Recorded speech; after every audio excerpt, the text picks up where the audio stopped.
ஒரு நிமிஷம் தம்பி. சொல்றேனேன்னு தப்பா நினைக்க வேண்டாம் சம்மந்தி.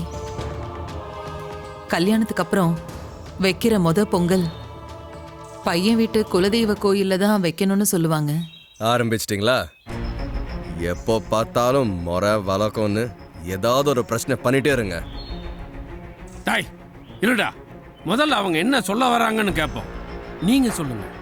அதான் சம்மந்தி, எங்க குலதெய்வ கோயில்ல பொங்கல் வைக்காம இங்க அதை பண்றது முறையா இருக்காது. அதுக்காக இவ்வளவு தூரம் வந்துட்டு சும்மா போக சொல்றீங்களா? அப்படியா அத்தை?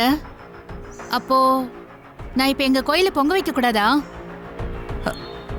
ஏன் ரேணுகா, இதுதான் முறையோ? என்ன நீ என்ன போய் இதெல்லாம் கேக்குறீங்க? எனக்கு என்ன தெரியும்?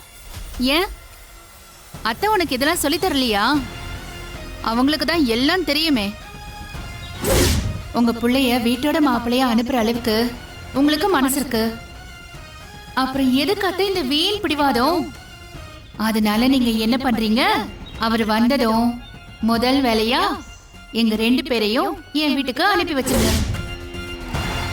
ஏன் அத்தை